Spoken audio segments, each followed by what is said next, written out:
I welcome you all in this session on cryptocurrency by Nagpur branch of ICI along with Vikasa team. एक समय होता था जब uneducated माना जाता था, जो पढ़ना लिखना नहीं जानते हैं. डेफिनेशन चेंज हुई, डेफिनेशन हो गई जो कंप्यूटर नहीं जानता है दैट बिकम्स अनएजुकेटेड होने लग गया. अब समय एकदम बदल गया, जो आज के लेटेस्ट ट्रेंड को नहीं समझता है वो अनएजुकेटेड माना जाएगा. And new trend is a digital currency and the blockchain technology.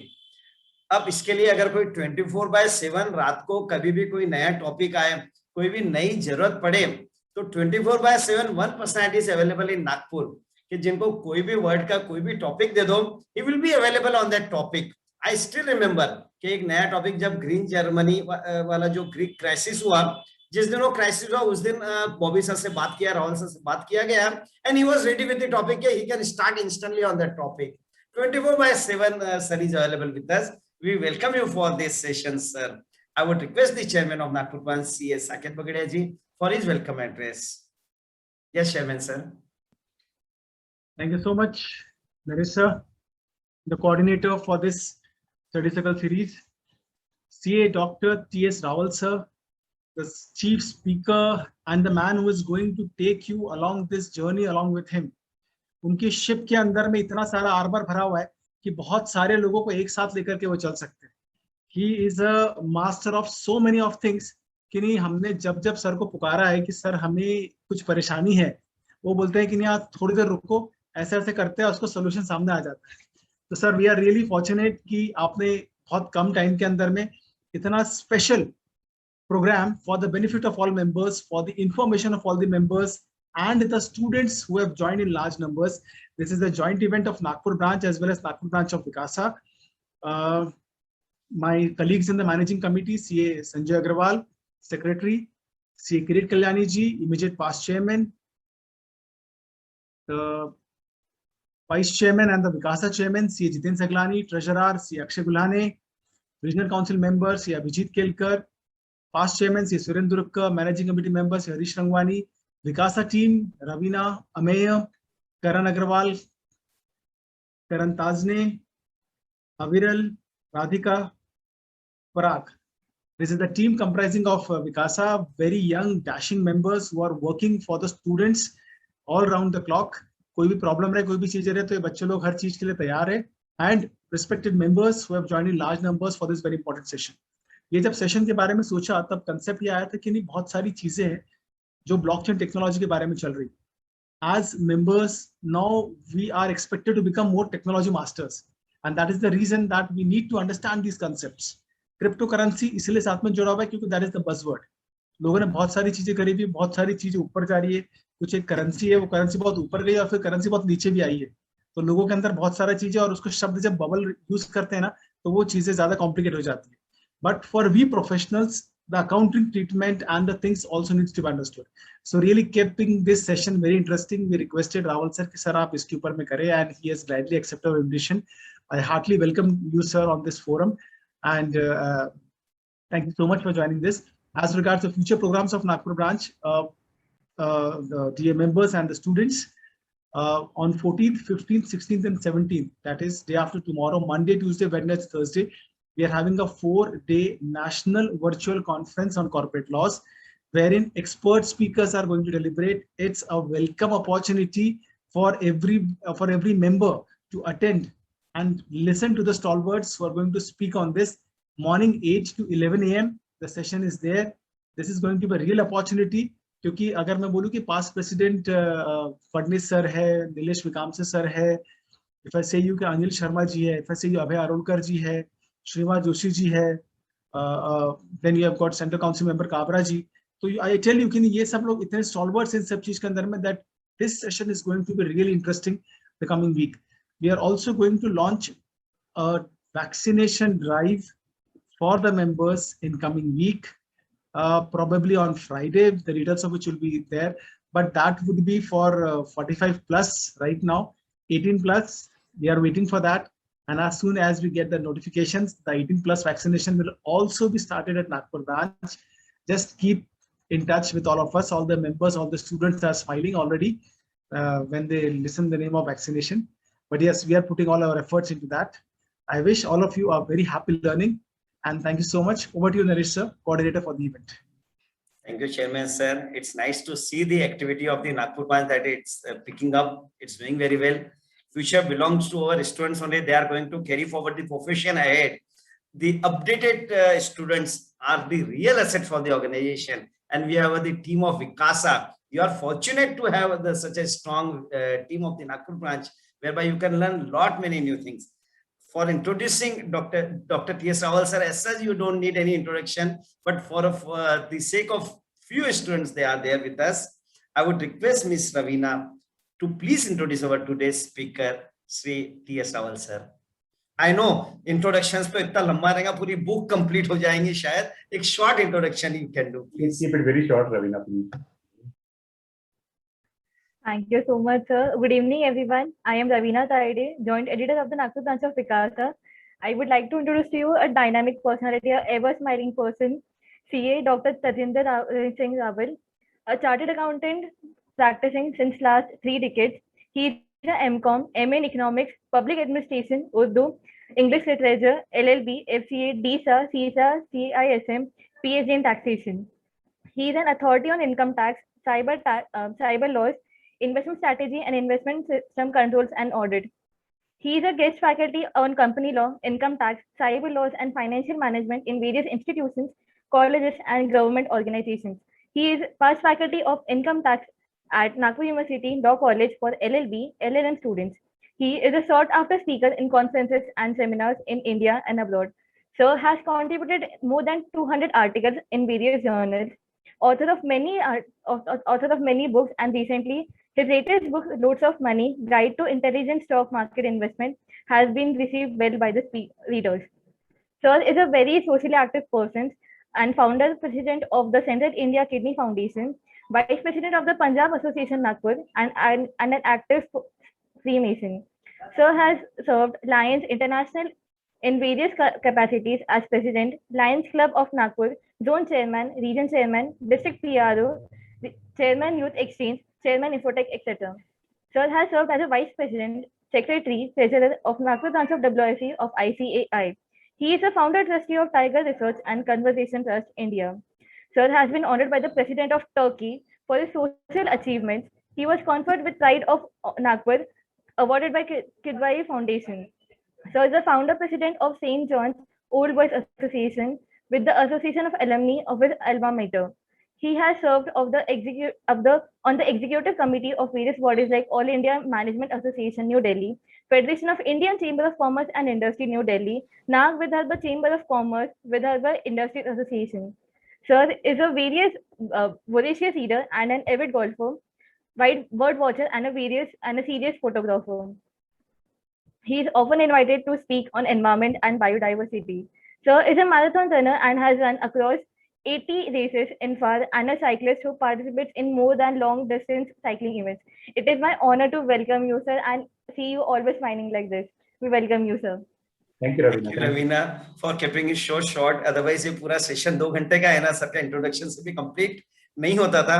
Sir ने इकोनॉमी पढ़ना चालू किया था, इकोनॉमिस्ट हुआ, वर्ल्ड में इकोनॉमिस्ट करके बुलाने लगे सर एज स्पीकर. सर ने वेट रिडक्शन पे काम चालू किया, तो सर अब आईएमए में लेक्चर के लिए देने चाहते हैं डॉक्टर्स के लिए. सर ने जब आईटी टेक्नोलॉजी की स्टडी पढ़ना चालू, आईटी टेक्नोलॉजी की जब स्टडी चालू की, तो सर पूरे पुलिस डिपार्टमेंट में साइबर सिक्योरिटी पढ़ाने के लिए जाते हैं. सर ने लॉ चालू किया, इज एलएलएम की, ही इज अ फैकल्टी, और वहां चले जाते हैं. बीच में एक दिन अचानक मैंने सर को फोन किया, 1 साल पहले ऐसे कोई काम से फोन किया. सर कहा है, बस एग्जाम देने जा रहा हूँ एमए का एक और चीज में. इट्स एन अमेजिंग है. और जो आपने इंट्रोडक्शन रीड ऑन किया ना, वो डायनेमिक इंट्रोडक्शन रहता है, हमेशा वो चेंज होते रहेगा, कुछ ना कुछ उसमें एड ऑन होते रहेगा, अनएंडिंग है. सर की तारीफ तो जितनी की जाए वो टॉपिक खत्म नहीं होगा. शायद एक सेशन चेयरमैन सर के सिर्फ इंट्रोडक्शन और ये चीज के लिए रखेंगे कि वो कैसे मैनेज करना चाहिए. That will be something to learn from for all the members, for all the students also. I know कि ये टॉपिक अनएंडिंग है सर का introductions. I directly hand over the session because I'm very eager to hear from you. And Dr. T.S. Rao, sir, all over to you, sir, please. Thank you very much, Naresh, for all the words that you said, and I'm humbled about it. Thank you, Ravina, for a flattering introduction. I'm really thankful to you for that. Chairman of the branch, my very dear friend, C.J. Saket Bagadia, uh, all other office bearers of the branch, Sanjay ji, uh, of course, my friend Naresh Jakotia, Kirit Bhai, and all other office bearers and my dear friends and brothers in profession who are attending the program today, and my young friends. Thank you for being here and for inviting me here. It's always a pleasure coming back to uh, our own branch. So it's like alma mater to me. It's like coming back to my own branch and speaking to our own professional brothers and sisters is a big privilege. And I feel humbled and I feel honored whenever Saket and other office bearers of the branch extend an invitation to me. So when this invitation came from Saket and Naresh Jakotia, I was delighted because this is an interesting topic. This is a topic where people expect our members and the students of the profession to know about. This is an emerging area where a lot of things are going to happen in the future. So it is the right time that the students and the members not only become aware of the technology, but are in sync with it. So that they are able to understand what's happening in the world of technology, because this technology is going to take us far. Look back 5 years from now or 10 years from now, and you would realize that everything has been blockchain. Everything that could be possibly blockchain would be blockchain sooner or later.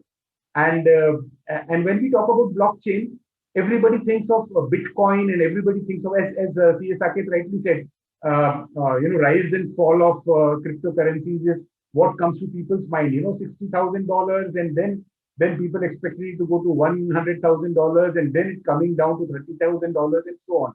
So but let me tell you, that is not the only thing about blockchain technology. People, blockchain is far bigger in its compass than Bitcoin alone. Bitcoin and blockchain, we talk together because of the fact that blockchain came into our world because of Bitcoin. So Bitcoin was introduced, and blockchain was the technology powering the Bitcoin. It was the engine for Bitcoin. So interestingly, those of you who are looking at investment or speculation in cryptocurrencies, that could be a medium. But those of you are not looking for it, but are looking at ways in which this technology is going to change the world. It has got things for everybody, all of us. It's very, very interesting. And if you do not understand, as Naresh rightly said, if you do not understand technology, you would be considered as somebody who is technologically illiterate. So don't be technologically illiterate. It's very important for all of us to keep ourselves abreast of technology, to know technology well, to understand technology, to take advantage of technology, to be able to guide our clients in the world of technology, and to make the technology work for us as a means of efficiency and as a means of productivity. So Bitcoin is there. If you ask me to explain and to name technologies that have changed the world, I can think of many of them. You could also think of electricity as one of the things that changed the world. You can think of railways as one of the things that changed the world. You can think of internet as something that changed the world. You can think of telephone as something that changed the world. You can also think of blockchain as something that is going to change the world. It is as important as telephone and electricity. And if you go back to the medieval age, the invention of fire and the invention of tire, all those kind of things. It's something on that sequence. It is something as important as those basic things that change our world. So this is something that you cannot ignore. If you ignore, it is at your own peril that you would be ignoring this technology. With this, I would be starting to explain. I would be going through explaining what is blockchain. Let me tell you in brief what I'm going to talk about. This topic is a topic where I can be speaking for hours together. But I know there are time constraints here, and it's Saturday evening, and you would start cursing me if I overshoot the time limit allotted to me. So what I am going to do right now is, number one, I would explain what is blockchain. Then I would explain Bitcoin is an unavoidable example that would keep creeping in because blockchain started with Bitcoin. So even if I want to avoid Bitcoin, I'll not be able to. So I'll be using Bitcoin also, but think of it as an application of blockchain. And there are hundreds of other applications of blockchain also. So I'll be taking Bitcoin as an example, but we will be explaining blockchain. Then I would be explaining how it works, what powers blockchain, and then finally I would explain the accounting part, the second part, where I would be talking about the legal status of cryptocurrencies in India, because this is what everybody wants to know about. People want to know whether investing in bitcoins and cryptocurrencies will be legal or illegal in India. And secondly, most important, as from our perspective as chartered accountants and as advisors and as auditors, we need to know the accounting treatment and the tax implications of profit that you would be making in the crypto world and in the world of blockchain technology. So this, in short, is going to be the crux of the total topic that I'm going to cover. So I will just share my screen and start with that. My screen share is disabled. Can Nagpur branch enable my screen share so that I can? Yeah, I think it works now. All right, thank you.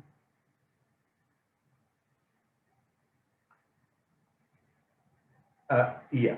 So friends, I would be I will not be giving you lots of PowerPoint slides here. Would be just talking about certain things, because there are certain things where visuals are important. So I'll be talking about those areas. Otherwise, I would have avoided all visuals. But I think there are certain areas which I am not able to do away with visuals. So that is why I've taken here.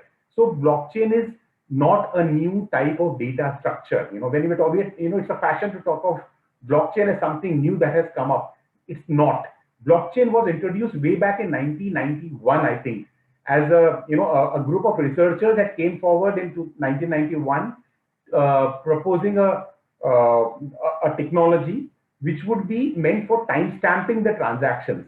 So, हमको ledger समझता है क्या होता है? We know what is a ledger. In ledger, you record the transactions in a chronological order as it happens. So, in your ledger, when your ledger gets distributed over many nodes and many computers, I'll try to keep it as non-technical as possible. Let me assure you, it's absolutely non-technical. You don't have to understand technology in order to understand blockchain and Bitcoin and other things that I'm going to be talking about. So so in case you have a phobia for technology, don't worry about it. I'm here to explain things to you. Okay. So it was proposed as a standard. It was proposed as a method of time stamping the transaction.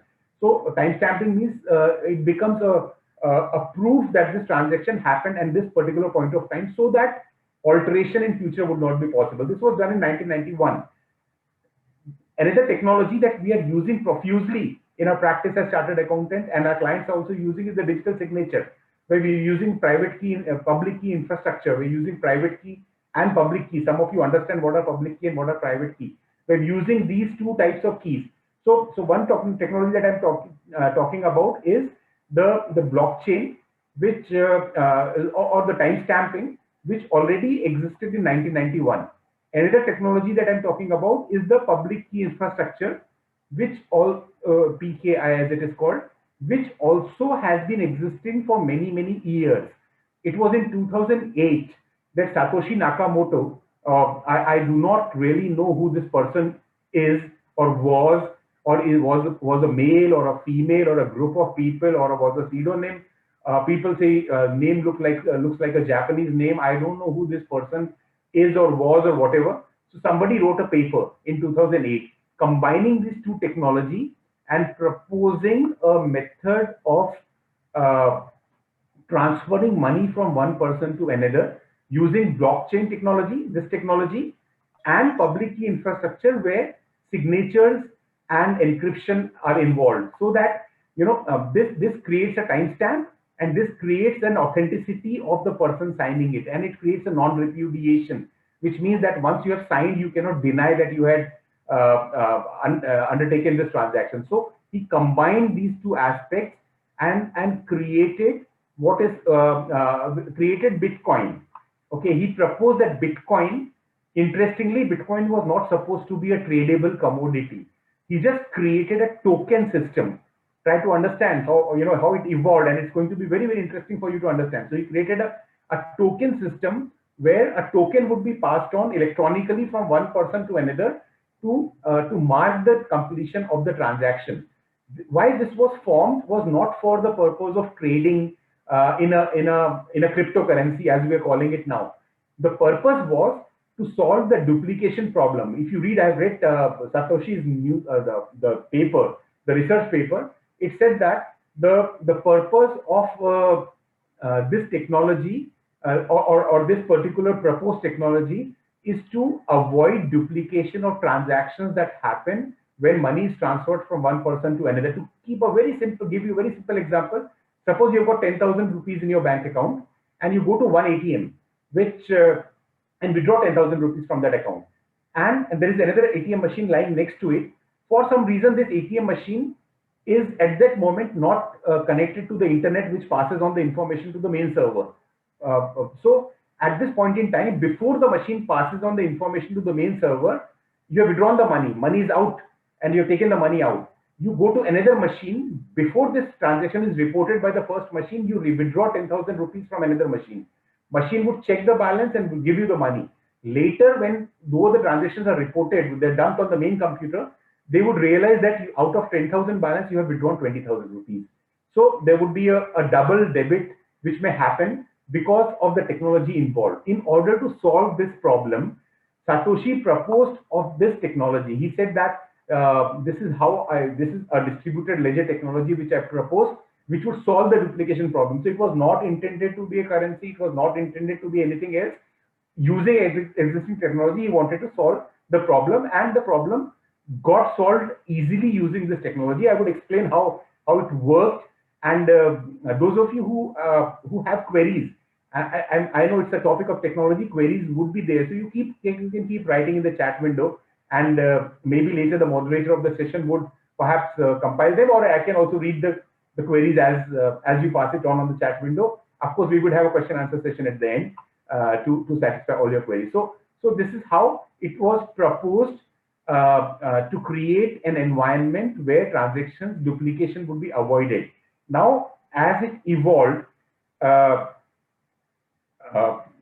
this technology is so perfect for transferring money from one person to another that later researchers and later innovators started thinking of putting it to a lot of different uses. What happens is when, let's say when party number one wants to have a dealing with party number two. Suppose आपको किसी से जमीन खरीदनी है एक नागपुर में, आप उस आदमी को जानते हो या नहीं भी जानते हो, तो you normally try to find a reliable broker.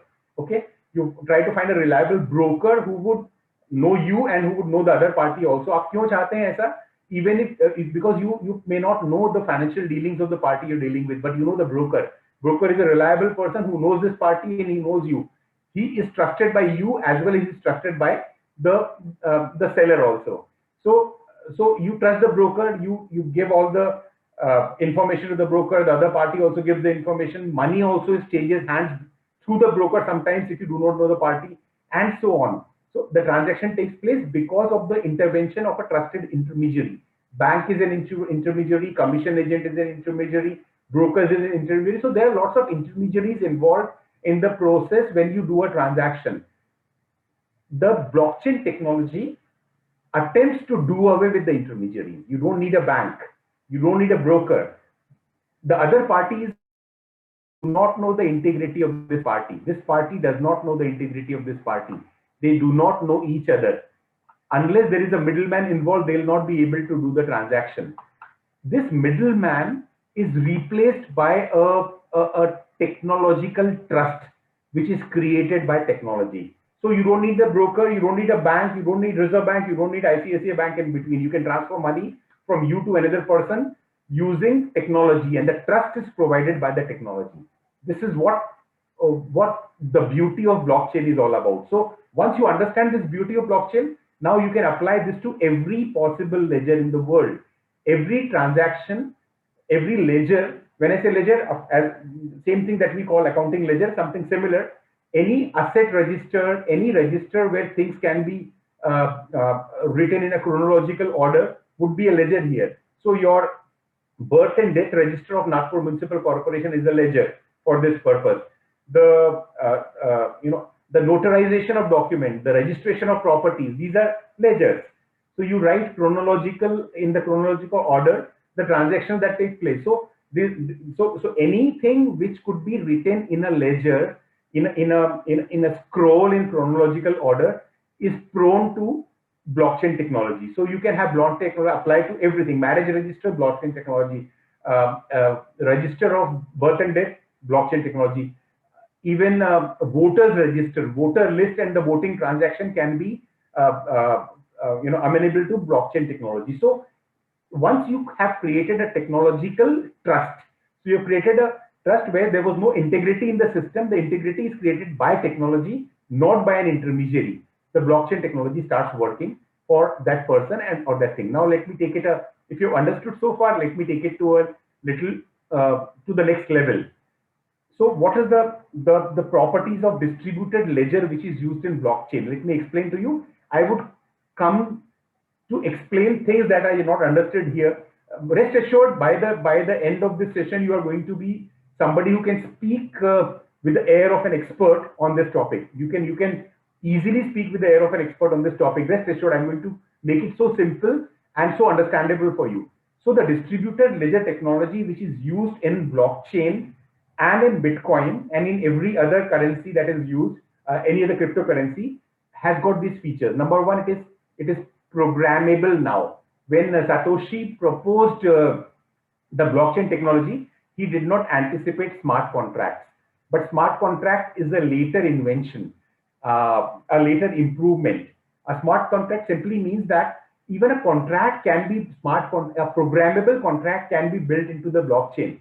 For example, if you have let's say I'm taking a very weird example. If A agrees to marry B on the condition that B does a particular work, B pays 5,000 rupees to a charity. I'm not talking about dowry. I'm talking of charity. I don't want to get into that dowry business. Okay, so A wants to would marry B only if B gives 5,000 rupees to a charity.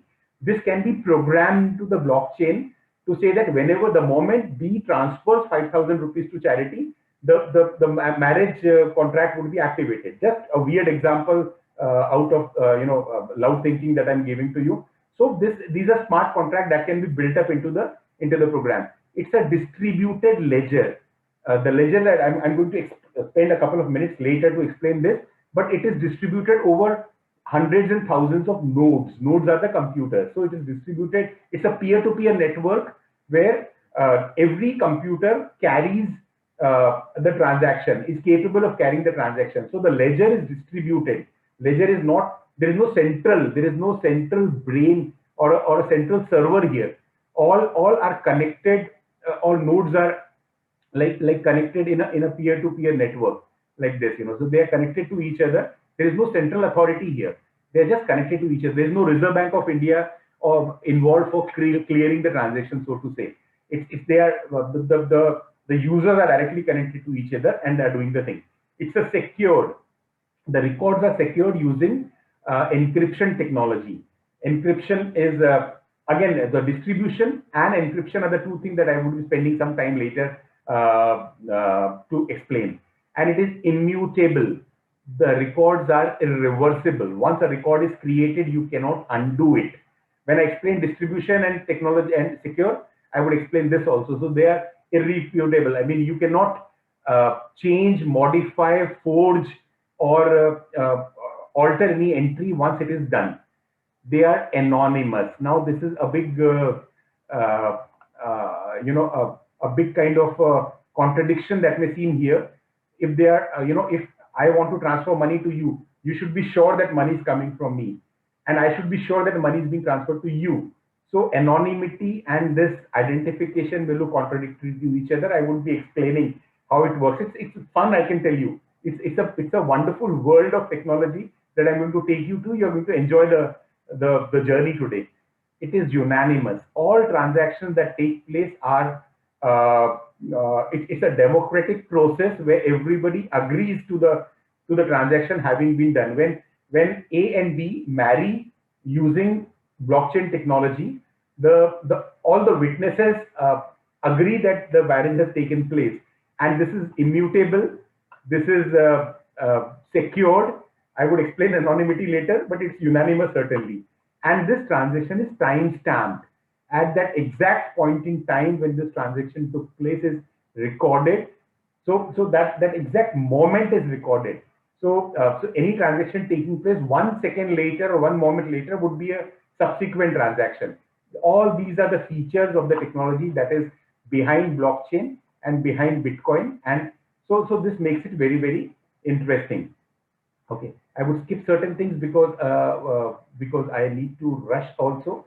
And so this was the person who created Bitcoin, Satoshi Nakamoto, and people say he was a 37 years old male from Japan. Nobody but knows really who he was. No, let me now come to financial transactions and how Bitcoin and blockchain technology work. As I said, the reference to Bitcoin is unavoidable here for me, and I will be using that reference. Let's say Anne gave 3 coins to Mary, and Mary gave 5 coins to Jack, and Jack gave 3 coins to Anne, and Anne gave 1 coin to Adam. So this is how a ledger is recorded.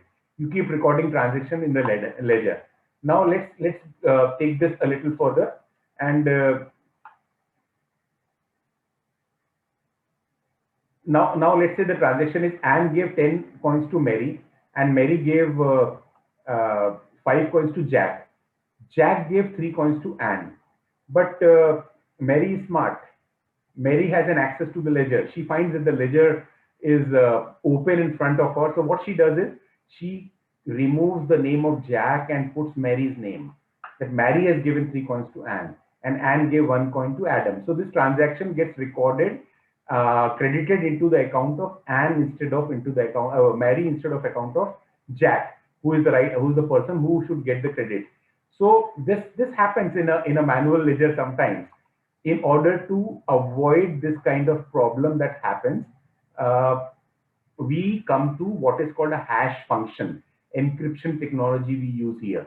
So everything, where a hash function is a very interesting use of encryption technology, 256 SHA encryption. Those of you want to know what it is about, it was created by US defense authorities. So this particular version of encryption which is being used in blockchain technology. Let's say you want to write cat.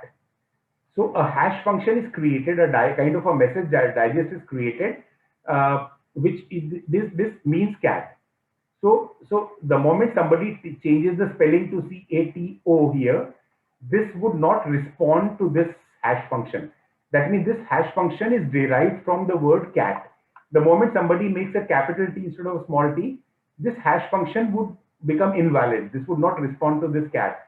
So any changes done here would make this invalid, which means that this hash function is the word cat.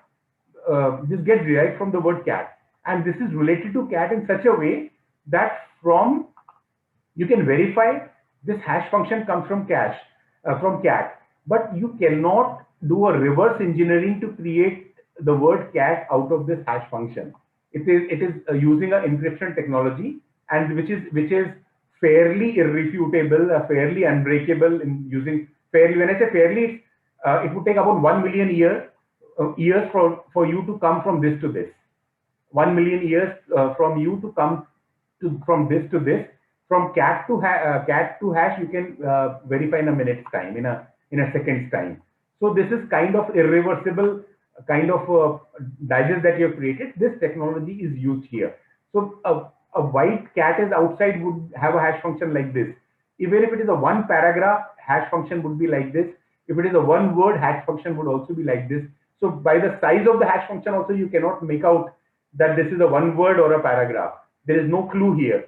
So this hash function is kind of a secret thing that you have created, which is verifiable by anybody using this word. So you can verify that the cat is this, but you cannot go back from this to this. So once you understand this, now things become very easy. Now and gave $10 to 10 coins to Mary. This would be the hash function. Now, if somebody changes and to somebody else, this hash function would not be verifiable. So anybody verifying this would know that there has been a manipulation here. This entry is invalid. The ledger, this would be rendered invalid, and there is some manipulation involved. So this becomes an invalid entry. So now this becomes very clear. This becomes very systematic. Now the problem is somebody, Mary is again smart. Mary had given $5, but she gives $8. She writes 8 coins instead of 5 here. And she removes this hash functions and creates a new hash function also. Now this becomes a problem. This responds to the hash function, but so it looks like legitimate transaction. In order to do away with this also, we have found a way out. What we do is now in a blockchain ledger, and gave 10 coins to Mary, we create a hash function here. Okay. Then the second transaction, we link it to the previous transaction. This was done on 15th of March. Let's say 15th of March. On 16th of March, this transaction was done. So this transaction, the message digest here would have a hash function created out of Mary gave 5 coins to Jack, and would also have a message digest created from the previous block, from the previous transaction. So now these are linked together. Anybody who changes, anybody who changes this transaction would make this message digest invalid. Anybody who changes this transaction also would make this message digest invalid, because from this is derived this one, from this is derived from this as well as this. This is derived from this as well as this, and this is derived from the previous one. So they are interconnected. So you have one block as Anne gave 10 coins to Mary. The next block is Mary gave 5 blocks to Jack. The next block is Mary gave 5 blocks to Anne, and so on. So these are the blocks that are linked because of the message digest that is linking each other. Any attempt to falsify one record would render subsequent records invalid. Previous record would not know that there has been a change, but all subsequent records would become invalid. So now this becomes connected to each other, and this is the technology at the heart of blockchain technology. It's called blockchain because they're chained the blocks are chained together. So it's a block. One block is one entry. Second block is second entry, third is third entry, and so on. So they are blocked together, they are chained together, and this creates a chain of blocks. Okay, I think so far I've been able to explain it in as non-technical ways as possible. So now, problem is, now the records are growing bigger and bigger and bigger. Now the person who created the record, he realizes that he cannot keep this diary forever. It will become bulky and bulky. So what he does is, he spreads it over 5,000 computers now, instead of one computer. Every computer called a node. So now the blockchain now gets distributed over 5,000 computers, or 50,000 computers, or 1 lakh computers. And in fact, anybody who connects to this, who logs into this, has an access to the blockchain. He can download a part of the blockchain, work on it, add to the blockchain, which gets distributed among all of them again. And so this becomes a distributed blockchain, a blockchain which I have depicted here as a blockchain which I have depicted here, now get distributed. Instead of one computer, it goes into thousands and millions and hundreds of computers. So it gets distributed over many computers, and the more the number of computers it distributes to, the more difficult the manipulation is going to become, as I would explain later, time permitting. Because this is so fascinating area that you tend to get into discussing so many things which may delay the train. Okay, so we move further slightly and take to the next step. Now the question is, as I said, the dealing can be done in anonymous manner. But when you're buying Bitcoin from somebody, or when you're registering your property, you would like your transaction to be authenticated by the right person. So this is where the digital signature or the public key infrastructure that I think many of us, including students, I'm sure students know a little more about it than members, perhaps. So, I will very quickly tell you what it happens. Let's say in the world of cryptocurrency, Alice and Bob, these are the two people who are doing the transaction. So Alice has her private key and her public key. Public key, as the name indicates, is the key. It's all electronic. It's all digital. It's the key which it can be accessed by anybody. So this person, eavesdropper, or this person is the person who's trying to steal the data here. This person can access her private key. Bob can also access her private key. So anybody who wants to verify Alice's transaction can access Alice's private key, public key. Okay. So so this is about public key. Now Alice has a private key. Private key is used for encrypting the data, for creating an encrypted data. Hash function, you remember, is used for creating the hash function. Public key is used for verifying the hash function. So Alice, when she wants to sign, when she wants to encrypt the data, let's say this is the data. This is some data, some plain text which is written in some plain English. She wants to send it in a coded format to Bob. Those of you who are using WhatsApp, and I think everybody's using WhatsApp, you remember that when you write on WhatsApp, it says that the data is encrypted end to end.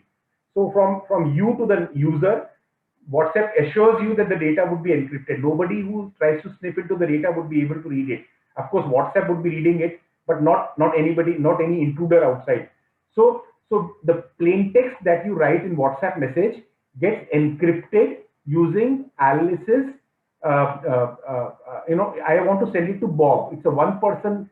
I want to send it to Bob. So what happens is this is exactly what happens in WhatsApp also. Alice wants to send a WhatsApp message to Bob. So she opens Bob's window and she writes a message. This message, when it goes to Bob, gets encrypted using the public key of Bob. Try to understand. I have an access to public key of Bob. So using that, I encrypt this message. Okay. And encrypting this, it becomes a cybertext, or it becomes a coded text. This is passed on to Bob. So this message is encrypted using Bob's public key. Only person in the world who can decrypt it or unlock it is the person who has got the private key. Bob is the only person in the world who has got access to his private key. So only Bob can open this message now. So when you write your WhatsApp message to Bob, you're using Bob's public key for encrypting. You don't even know that this is happening. WhatsApp is doing it for you. And the message goes to Bob, and then Bob can open, when Bob opens the window, he actually uses his private key to read the message. So this is how encryption takes place. So you have created a coded message. Now let's say you want to sign this message also. I want to sign this message. I want to tell Bob that this has been created by me. So what I would do is, Alice would sign this message using her private key. My private key is accessible to me alone. I'm the only person in the whole world who has access to my private key. So Alice has got access to a private key. Using that, she signs this message. So encrypted using recipient's public key and signed using her own private key. So now this is like locking, this is like signing using my private key.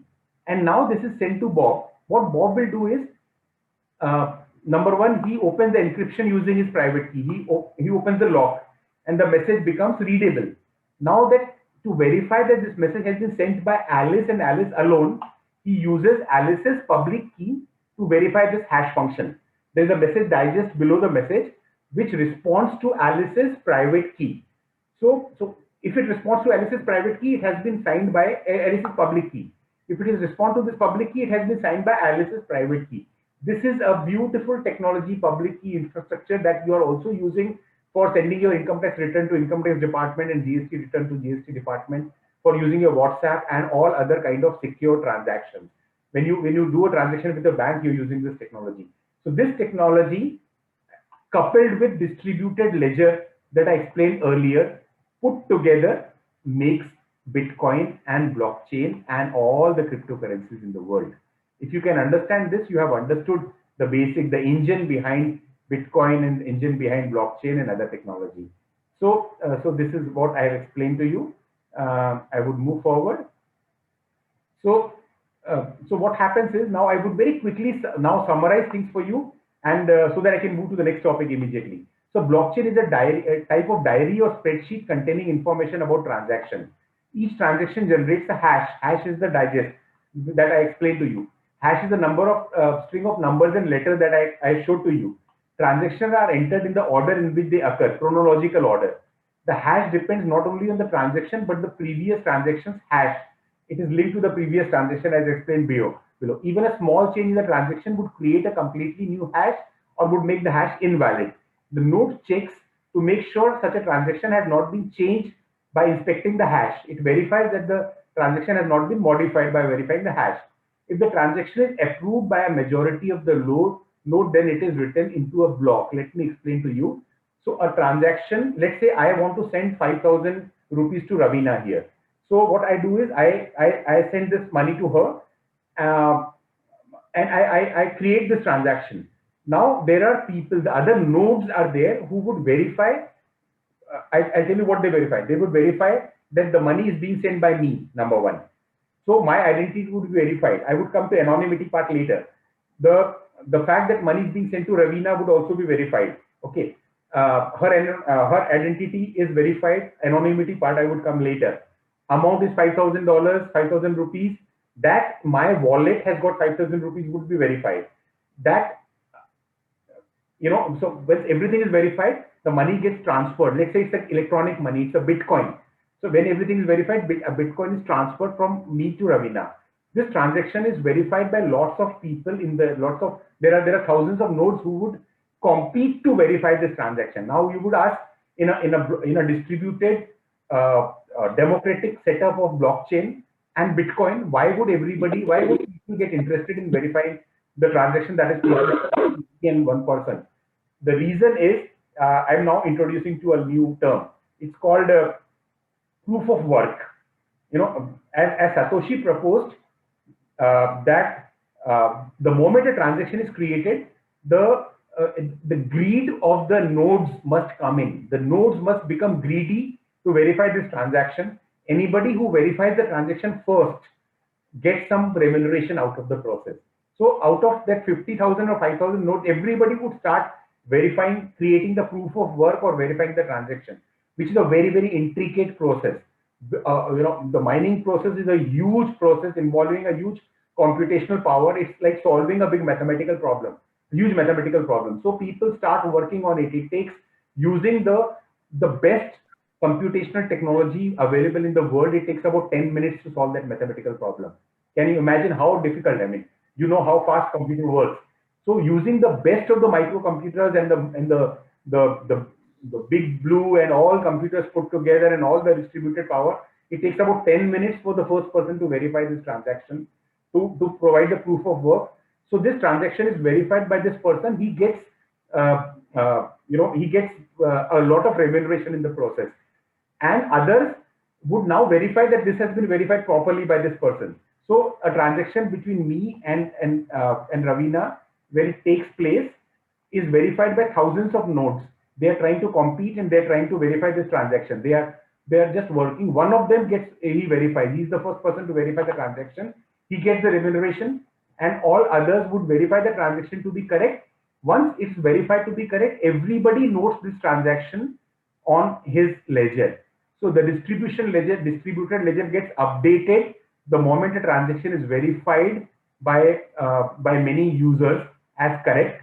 First one gets the reward, others just verify for the sake, because they are also competing in the process. So they would like to be sure that this person who has done the verification has done the right way.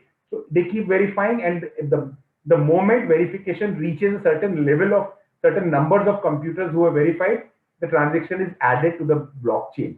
If they fail to verify, the transaction is abandoned. So it's a consensus-based verification that happens in a greed world, where people are greedy to get the remuneration for verifying the transaction.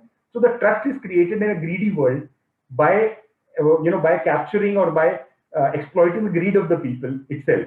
And you create a blockchain. Once created, blockchain is now forever. It cannot change. It cannot. So each block refers to the previous block and makes the blockchain. A blockchain is effective as it spreads over many computers.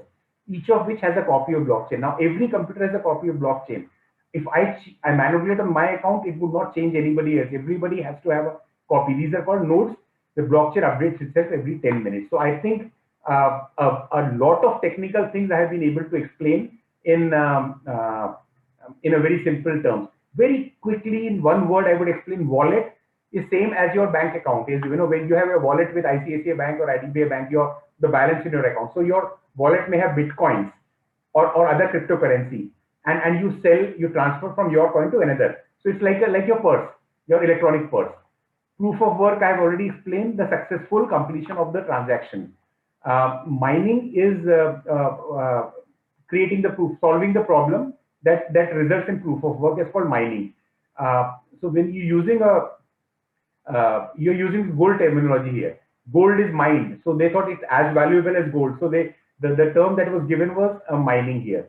So mining has nothing to do with mining. Actually, a journalist called me the other day, a journalist from a leading newspaper from Nagpur. He said, where do the mining take place? Which mines, which locality? So I had to explain to him that this is the digital mining. It's all fiction. It's all in the mines and in the computers that the mining takes place. Okay. So this is about mining, and then we proceed further. Okay. So I think fairly, I have already explained most of this, and my timing is running out. So I would move. So once you understand what is blockchain now, Bitcoin is an application. There are thousands of applications. You can have a public blockchain. You can have a permissioned blockchain or a private blockchain, so to say, and you can have a hybrid blockchain. Public blockchain, typical example is Bitcoin. A permission is where all trusted players, like a company and its vendors and suppliers, can have a blockchain. Mahindra and Mahindra and all its vendors and its dealers can have a blockchain. So it's a private blockchain that operates in that company. Hybrid example would be a government blockchain. The government voters register could be or a property register can be a hybrid blockchain, where public can be given access to some of the parts. The user can be given access to some more parts. Like if my property, then I have access to more of the data. Government has a right to modify the transaction. So it's a trusted and untrusted put together. So you can like your income tax website and like your company law website, something similar, but in a blockchain technology manner. So where in an income tax website, you can have access to certain things. The assessee can have access to some more things, and government has access to more. Certainly, government is the boss, so they can have access to much more things than you do. So these are the ways in which blockchains can be organized.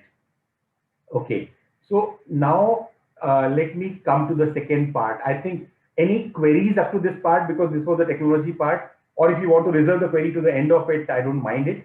Otherwise, I would move to the taxation and the accounting part of it. I would pause for half a minute, take one sip of coffee, and wait for you to give tell me whether I proceed further or wait for queries.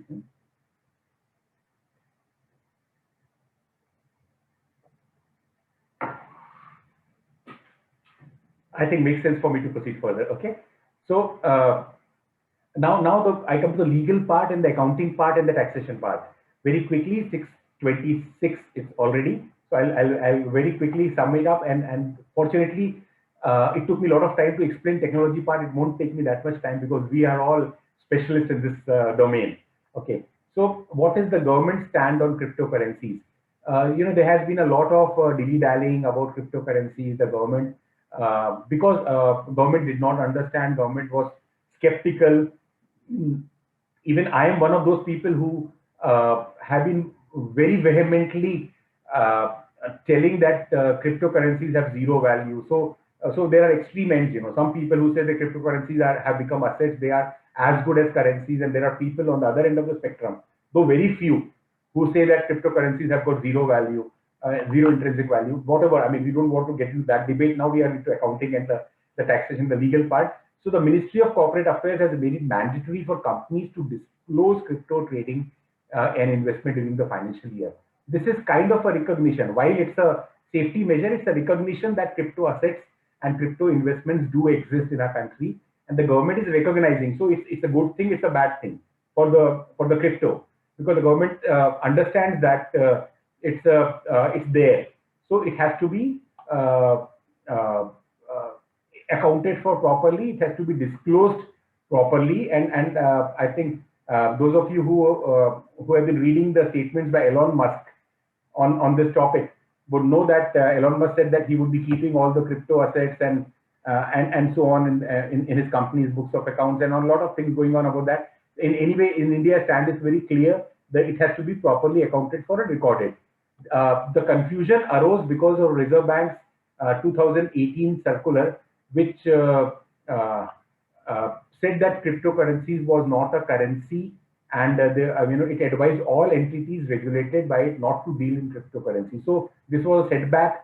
Then in I'm just taking you quickly through the history of it. In mid 2019, the government suggested banning all private cryptocurrencies and a jail term of 10 years. This was a proposal in the laws pertaining to cryptocurrency, jail of 10 years, and all cryptocurrency would be banned.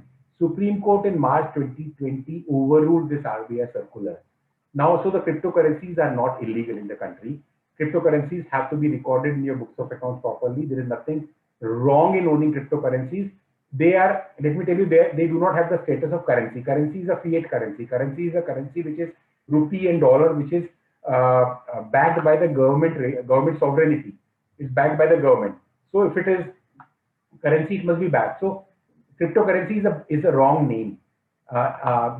You could call it crypto assets. I don't even consider it to be an asset, but for the sake of distinguishing it from currencies, you can call it crypto assets, and I will be comfortable with that. So it's a crypto asset, and it is legal. It is not illegal. You can buy, you can sell. So far, law could change any day. One country recently has recognized cryptocurrency as a sovereign currency. India has not. India would never. So India would never consider it to be a currency. So it's not going to be an official currency. If it is not going to be an official currency, taxation, accounting issues involved would be different from, would be very, very intricate here. So, okay, under the Sale of Goods Act, any property which is movable would qualify as a good, provided it is sold for monetary consideration. So, arguably, according to this definition, Bitcoins are goods. The problem is when you buy Bitcoin and you sell Bitcoin, and you buy Bitcoin and sell Ethereum or other, you sell Bitcoin and buy another asset. You sell Bitcoin and buy Tesla car, for example. This problem is there no currency involved here, because Bitcoin is an asset, you can call it a good under GST Act. If it is good under GST, virtual goods are also goods under GST Act, so you can call it goods. If it is goods, you are selling one goods and buying another goods. It's a barter transaction. So people who think that they're buying car or buying property using cryptocurrencies must know that there are two different transactions involved. One is giving money value to cryptocurrency. So you are selling your Bitcoin and getting rupees, and then you are giving your rupees and buying the car. Understand, these are two different transactions involved, not one transaction.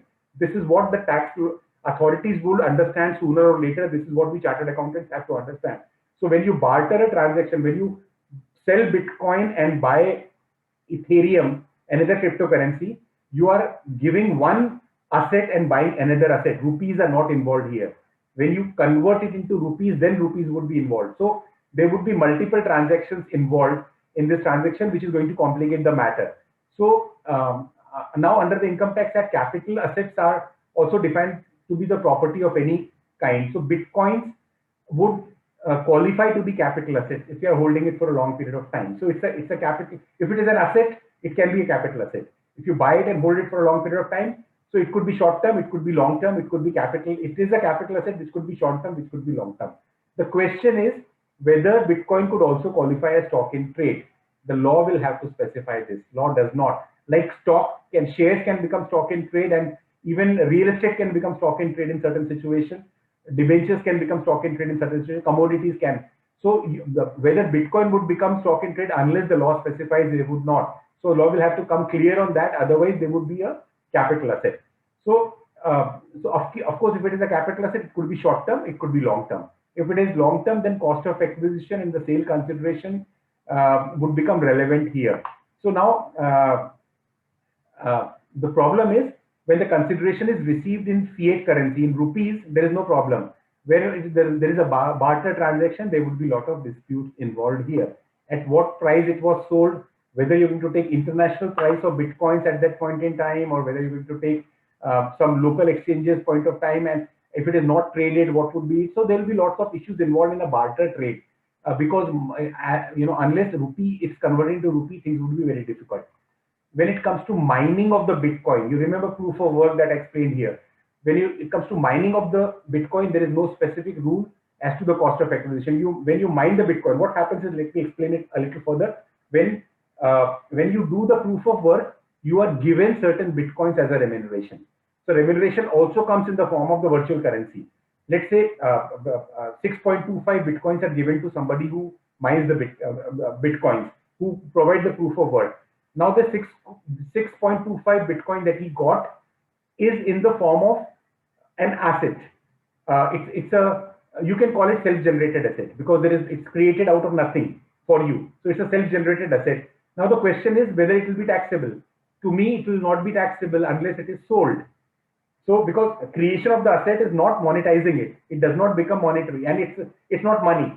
You did not get money. Had you got money in the form of rupees, it would have become taxable immediately. So your remuneration comes in the form of coins, and the coins is an asset. And it's a self-generated asset. The cost of acquisition is zero. So when you sell off, then it's going to be taxable and at the full value of sale. So these are typical complications that are going to arise. There are not many transactions reported so far in the world of cryptocurrencies. Mining is done mostly in China. A little bit of mining is done in India also. So there are people who have mined Bitcoins and they hold Bitcoins. So they would be and most of the transactions, unfortunately, of Bitcoins and other things have not been reported to authorities because they've been sold off in the gray market. So people don't understand. So these are the things that are involved and that would be involved. When I say taxation aspect, these are the accounting implications would also be similar. So resident Indians who have bought Bitcoins outside India, I've been allotted Bitcoins in US, or I bought Bitcoins in America, or I've been given a remuneration in the form of Bitcoins in America. No authority in the world can detect it because it's, as I said, it's anonymous. Now, I would resolve that dilemma of anonymity versus identification. I said when I passed on money to her, it was I had to be sure of the person I was transferring the money to. You remember web wallet that I explained? The wallet has a number. So you are identified as a number. You're not identified as Tejinder Singh Rawal here. So you're identified as a number, and the system verifies that the money has actually come from this particular number. So there is a identity and there is anonymity. You can call it pseudonymous. It's not anonymous, pseudonymous. It's pseudonym. My pseudonym is used, and it's identifiable. It's a pseudonymous transaction. So let's say a pseudonymous transaction has taken place where a friend of mine has given me 50 Bitcoins in the US and has been passed on to my ledger. Now it's a borderless world, in the world of internet, in the world of technology. So Bitcoins now belong to me. They are on my computer, in my wallet. My wallet could be stored anywhere in the world. So my tax authorities would never come to know about that. Problem is, if I am a resident individual, I'm a resident Indian, my authorities need to know about that. So I have an obligation to disclose, otherwise they would not disclose it. But the consequences of penalty could be severe if I don't disclose it. It's a foreign asset held by me. So I think this would be the accounting dilemma and the taxation issues that would be involved that we will need to consider. Then, as I said, GST would be applicable now, unless, because the definition of goods is wide enough to cover tangible properties, including cryptocurrencies. But if Bitcoin is sold for cash, there would be a single GST. But if Bitcoin is sold and another currency is bought, there would be two implications of GST.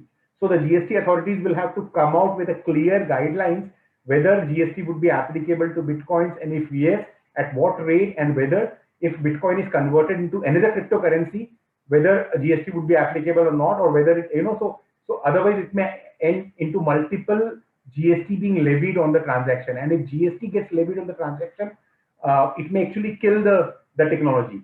So the government will have to come out, and these are the areas where the law is still silent. So the law will have to spell out. We are lucky to be getting into and discussing things when the law is in the formative stage, so that you can understand, keep yourself abreast of what is happening. And these are the areas where the law is not clear. The law will have to specify. It's a locationless goods. So the interstate transaction, intrastate transaction, intra-border transaction, inter-border transaction would be difficult to. So the jurisdiction would be a big issue.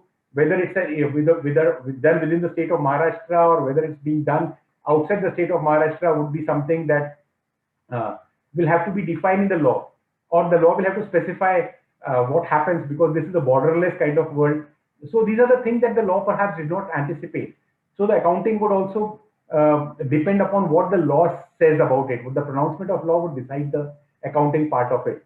And now when it comes to exchanges, you can see WazirX and lots of exchanges which are dealing with Bitcoins and other cryptocurrencies now. Their income, they would be charging commission. Obviously, GST would be chargeable to their commission. A very over-ambitious tax authority may try to tax them on the whole quantum of the transaction. The law will have to specify that. I remember when travel agents were issuing the tickets in the beginning of the GST period, and they were charging GST on the commission. The tax authorities in some places concluded that they must charge GST on the full ticket amount, including commission. The later, of course, it was clarified that this was not to be done, and it was on the service charges. Same way, GST must be applied to the service charges, logically speaking, but the law will have to specify. Otherwise, some over-ambitious tax authority may perhaps try to charge GST on the full transaction to the exchange also. So, these are the gray areas. These are the areas where accounting system and the treatment would depend on the way the government pronounces the law. Law is unclear. The government is also in a dilemma. The 2018 government said Bitcoins and cryptocurrencies would be illegal, and then in 2019 they proposed a law that anybody dealing with cryptocurrency would be imprisoned for 10 years. And 2020 March, government says that the companies are required to disclose their holding in cryptocurrency. So we are moving one step towards legalization. Every move is towards legalization of cryptocurrencies. So in this stage, these are the issues to the law authorities also, to the taxation authorities also, and to the profession also, where things will have to get resolved sooner or later. Now, another area where the accounting treatment and the taxability would be different would be initial coin offerings, like IPOs of the company, a new coin coming into fray. Let's say, like Bitcoin, I create my own coin. Ravel coin I create, for example, and I sell it. Interestingly, when Bitcoin was created, Satoshi gave it away to all his friends free of cost. He thought it was just a token for an experimental transaction. So he gave it away. 80% of the Bitcoins were given away free of cost. Now every Bitcoin is $60,000, $30,000. You can imagine how many people lost the password because, if I received Bitcoins and it had no value, I did not bother to remember my password also. It was lost forever. And password is gone, it's gone forever. Nobody, not even Satoshi, nobody can retrieve it. It's gone. Some people lost their hard drives. One person had stored all his data on a hard drive, and it fell into a river and it was gone. So his millions of rupees, dollars worth of coins were gone in the river, irretrievable. They could not come back. Recently, a meme coin, Dogecoin or Dogcoin, you would know, was created as a fun coin. It was just created as for the sake of fun, and it acquired a lot of value. The Dogcoin creator, it's very interesting aside. I'm sorry, I'm taking aside, but this is very interesting. The Dogecoin creator created the coin and said, I'm competing with Bitcoin, but not in terms of real money, but I'm just creating it for the sake of fun, meme coin. And he started selling it at a very cheap price so that people can start trading and have a fun. He sold off all the Dogecoin that he created and bought one Honda Civic car out of that money. Okay, remember, try to understand what I'm going to tell you. He bought one Honda Civic and was very happy that I've created money out of nothing, and I've created a car out of nothing. Now the capitalization of Dogecoin in the real money market is more than that of Honda car company. So he can buy Honda car company out of that fun car that he had created. So this is what is happening in the world of technology. It's amazing. It's mind-boggling. It's creating, it's driving people crazy. People are questioning the fundamental accounting assumptions. People are questioning the wisdom of chartered accountants and accountants that we studied. We are questioning the intrinsic value concept. We are talking of like in science, energy cannot be created out of nothing. E is equal to mc square. You remember the mass and the energy thing. So same way, nothing can come out of nothing. This is happening here. You're out of thin air. You suddenly started creating billions of dollars worth of capitalization, which is mind-boggling. Which is so whether it's a bubble or it's there to stay. I would not comment on it today. Running out of time and beyond the scope of this discussion, but it would suffice to say that it's going to be interesting. If you understand this, even if you don't buy, and I don't buy Bitcoins. I never buy Bitcoins, but I love to keep track of the technology. Bitcoins would, to me, this is my personal opinion, investors out there don't get disheartened because my personal opinion is not going to affect the trading in Bitcoins in any way. My personal opinion, Bitcoins have got zero intrinsic value. Sooner or later, they would come to that. But when I say sooner or later, I've been talking this for at least 3 years now. So quite possible that it may continue to run, it may continue to have value, people may continue to make money, people may continue to lose money over a long period of time. But to me, it's something which is of zero intrinsic value. Still, there are lots of other speculative products also which have got zero intrinsic value, but they survive in the market, they remain in the market. So it could be a bubble. It would continue for a long period of time, perhaps. It could be, this is my personal opinion. You could have your own opinion on that. But what I want to tell you is Bitcoin could be dead. Blockchain, Bitcoin could be dead. Currencies, cryptocurrencies could be dead or may or may not be dead. I don't know. But the blockchain technology that was the engine for Bitcoin is one of the greatest inventions of all times. It is going to stay. It is going to create a future which is secured, where you don't need a trusted middleman, where you can deal with a untrusted person in a very trusted manner in the untrusted world of internet. So this is what is going to happen. Your EVM, every time election happens, we keep talking about EVM and and start questioning the EVM. EVMs would be redundant sooner or later. Your blockchain-based voting, where you'll be voting like the way you do a banking transaction, you will be logging onto your computer, putting in your password and voting to a particular candidate or against a particular candidate. And that would be a secured, safe, 100% non-repudiable, 100% secure kind of voting, just to give you one example. So this is how technology is going to take shape in future. It's already taking shape. There are at least 500 startups in Bangalore working on blockchain technology. There are startups all over the world. In Boston, there are so many startups working on it. So many of them have already been implemented also in real world. So we are at a stage where we need to understand it. If you are from technology background, you could be a part of the technology process involved in making it. If you're not from technology background, as a chartered accountant, as a student of chartered accountant, you should know this so that you can implement it for your benefit, for the benefit of your clients. And staying away, as I would conclude with what Naresh said in the beginning, staying away from this would be a dangerous thing for you. You would be technologically illiterate. I think with this, I would stop it here and would wait for any questions that, any confusion that I would have created in the process to be resolved if you ask the questions to me. Thank you.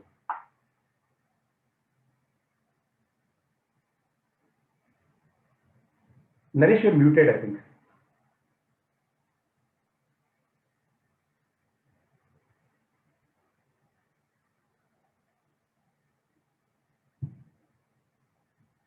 Naresh is still muted.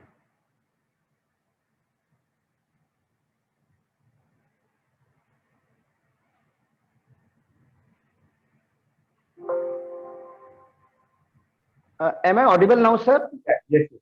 Go ahead. Hello. Yeah. Now audible. Yes. या sir कुछ questions आए हुए थे लोगों के। Sir एक चीज बताइए, एक क्वेश्चन है कि क्या ऐसा नहीं होता इंडियन रुपीज जो भी मार्केट सर्कुलेशन में होता है 100 रुपए 50 रुपए या जो भी नोट चलते हैं ये पूरा का पूरा डिजिटल में कन्वर्ट हो जाए, ताकि एक आदमी के पास कितने पैसे पड़े हैं और वो पैसे जो सर्कुलेट हो रहे हैं कहाँ किसके पास कैसे जा रहे हैं वो एस्टेब्लिश हो गया है, ताकि जो ब्लैक मनी का जो इश्यू है, जो अनअकाउंटेड मनी का इश्यू है, ये पूरी तरह से over a period of time picture से बाहर हो जाए। Is it possible? बहुत अच्छी बात है। और बताऊं मैं जो शुरू से आर्ग्यूमेंट करते आ रहा हूँ, राइट फ्रॉम डे वन मेरा स्टैंड एक ही रहा है कि बिटकॉइन हमारा ऑल्टरनेट करेंसी इसलिए नहीं बन सकता क्योंकि वो बहुत फ्लक्चुएटिंग है। इतना फ्लक्चुएशन वाला चीज करेंसी हो ही नहीं सकता। आप आज 30,000 की कार खरीद रहे हो, कल 60,000 की खरीदोगे क्या? फिर परसों से 20,000 की खरीदोगे? ऐसा हो ही नहीं सकता। तो करेंसी का बेसिक फीचर स्टेबिलिटी होता है। इसलिए ऑल्टरनेट को तो अब लोगों ने भी, शुरू में लोग करेंसी बोलते थे, आजकल लोगों ने करेंसी बोलना बंद कर दिया, तो उसको हम छोड़ दे। नाउ भी गवकॉइन कॉल लीजिए उसको, गवर्नमेंट का, रिजर्व बैंक की का बिटकॉइन समझ लीजिए जिसको, blockchain based currency, that is the future of currency. Currency आज से मेरा प्रेडिक्शन बता रहा हूं, आज से 10 साल के बाद हम सब लोग यहीं रहने वाले हैं, कोरोना से हम बच चुके हैं। 10 साल के बाद व्हेन यू लुक बैक, आपका जो ये कैश डॉलर, कैश रुपीज जो होता है ना, this would be a think of distant past, बहुत पुराने जमाने की चीज आपको नजर आएगी। Every currency is going to become a blockchain based currency. The ease of use, monitoring of currency, जब डिमोनेटाइजेशन हुआ था उस समय हमने रियलाइज किया कि कितनी फेक करेंसी थी हमारे सिस्टम में, मालूम ही नहीं था, जो कि हमको बाद में रियलाइज हुआ। आज भी कितनी फेक करेंसी क्रिएट हो रही है। सो फेक करेंसी का इश्यू, करेंसी के होल्डिंग का इश्यू और बाकी सब चीजें अब नाउ डिपेंड करेगा। नाउ प्राइवेसी वर्सेस सिक्योरिटी का जो प्रॉब्लम है वो तो रहेगा। गवर्नमेंट को अगर सारा कंट्रोल मिल गया तो government can trace the currency also, you are right. But so security or privacy is a different debate, but the fact that currency has to become a digital currency sooner or later. So Bitcoin का alternative is rupee blockchain rupee, जिसको GovCoin कह रहा हूं मैं, वो है उसका alternative और वही बनेगा, सारी दुनिया में वही बनेगा। And once it becomes that, it resolves all your problems. लेकिन जैसे आपके शेयर डीमैट फॉर्मेट में भी हैं, आपके शेयर फिजिकल फॉर्मेट में भी हो सकते हैं, पैरेलली चलते रहेंगे। आप डीमैट से फिजिकल में कन्वर्ट कर सकते हो, फिजिकल से डीमैट में कन्वर्ट कर सकते हो। उसी तरीके से आपके बिटकॉइन, आपके डिजिटल करेंसी से आप रूपी में कन्वर्ट कर सकोगे, रूपी से डिजिटल में कन्वर्ट कर सकोगे। बट प्राइमरीली आपके पास अभी जैसे share certificate digital plain format में, पेपर फॉर्मेट में नहीं के बराबर रह गए हैं, वैसे ही होने वाला है रूपी का भी। This is what I anticipate about the future, and you are right about that. This has to happen, this should happen.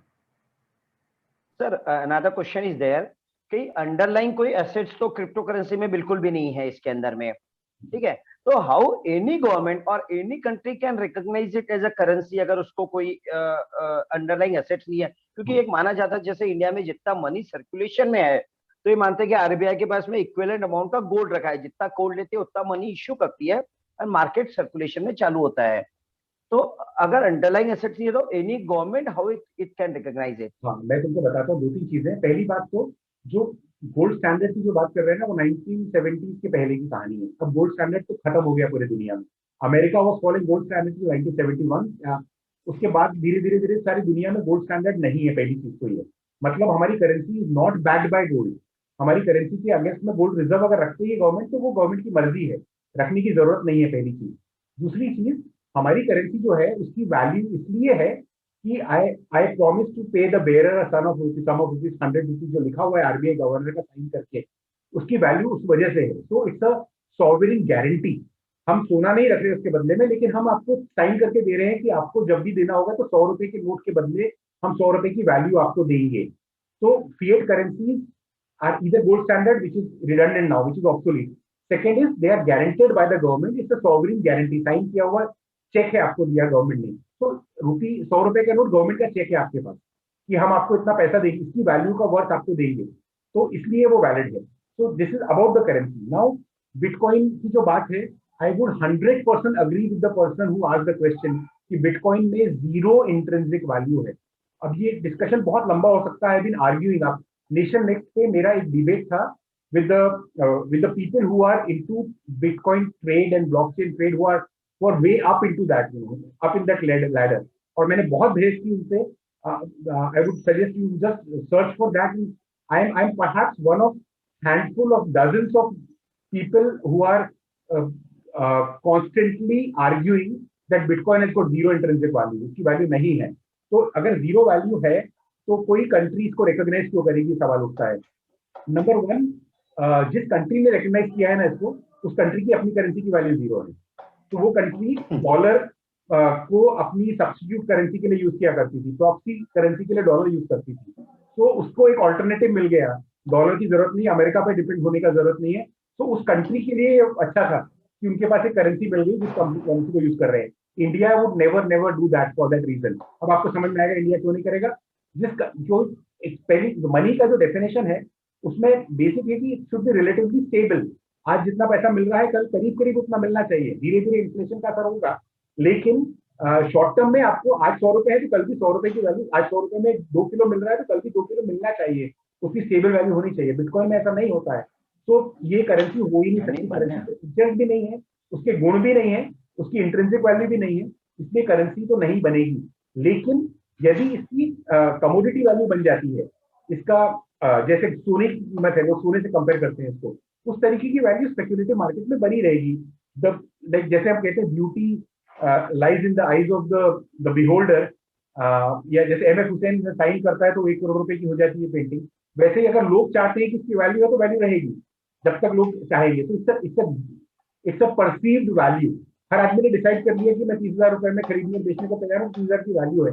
लेकिन करेंसी नहीं है मेरे हिसाब से. तो गुड्स भी नहीं है, लेकिन गुड्स की डेफिनेशन में आएगा इनकम टैक्स और बाकी लॉस के लिए. और कंप्यूटर कोड्स हैं जो यूनिक नहीं है क्योंकि it's in public domain, it's independent, it's like everybody can have it. तो बिटकॉइन की वैल्यू सिर्फ इसलिए है कि डिमांड ज्यादा है, सप्लाई कम है, और कुछ नहीं है. Currency, I would just conclude this, currency नहीं है. जो स्टेबल करेंसी वाली गवर्नमेंट है वो उसको कभी भी रिकॉग्नाइज नहीं करेगी as a currency. Right sir. या नेक्स्ट क्वेश्चन है, who base the remuneration given to the miners. हाँ, देखो माइनर को ये जो सिस्टम बनाया गया, जो बिटकॉइन का जो सिस्टम प्रपोज किया था सातोशी नाकामोटो ने, उसमें ऐसा था कि वो जो प्रोग्राम किया है सिस्टम में, वो सिस्टम में से एडिशनल बिटकॉइन जनरेट होते हैं. तो उन्होंने क्या किया है, जैसे गोल्ड का एक चार्ट बनाया कि गोल्ड किस तरीके से माइनिंग होता है. शुरू में बहुत ज्यादा गोल्ड था अवेलेबल, फिर धीरे धीरे कम होते जा रहा है दुनिया में. कम होते होते होते होते अब इतना कम हो गया है कि गोल्ड की कीमत बहुत बढ़ गई है. करीब करीब उसी रेशियो में उसने कैलकुलेट किया और ये किया कि शुरू में फर्स्ट बिटकॉइन वो उसको जेनेसिस कॉइन, यानी जो फादर कॉइन है, ग्रैंडफादर कॉइन है, वो बनाकर उसने डाल दिया सिस्टम में. उसके बाद में फर्स्ट ब्लॉक, यू रिमेंबर, पहला ब्लॉक बना हुआ है. उसके बाद सेकंड ब्लॉक उससे कनेक्ट हुआ, फिर थर्ड ब्लॉक कनेक्ट हुआ, फिर फोर्थ ब्लॉक कनेक्ट हुआ. इस तरीके से कॉइन्स उसमें कनेक्ट होते चले गए. हर स्टेज पर जब मैंने माइनिंग की तो सिस्टम में से एडिशनल बिटकॉइन जनरेट होकर मुझे मिले. सो जैसे 10,000 कॉइन से पहले अब मुझे 25 कॉइन और मिले, तो 10,025 हो गए सिस्टम में, और वो 25 मेरे पास आ गए, मेरे वॉलेट में आ गए. तो हाइपोथेटिकल मनी है ये. तो जैसे आप मोनोपोली खेलते थे या व्यापार खेलते थे बचपन में, वो प्लास्टिक के रुपए का नोट होते थे ना, प्लास्टिक के करेंसी लेके खेलते थे. तो वही है, आपने 50 रुपए और बन गए, 50 रुपए आपके पास आ गए, सिस्टम में 50 रुपए ऐड हो गए. बाद में 25 रुपए और बने, सिस्टम में 25 रुपए ऐड हो गए. So it keeps adding to the system.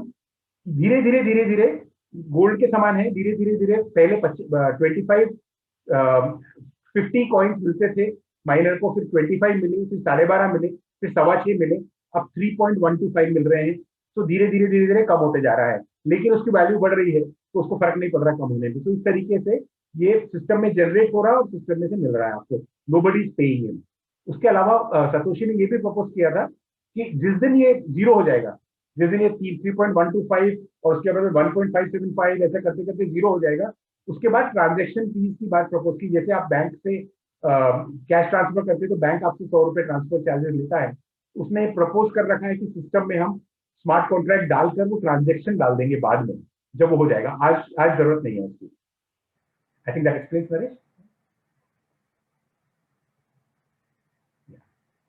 Naresh तुम्हारा फिर माइक्रोफोन ऑफ हो गया है.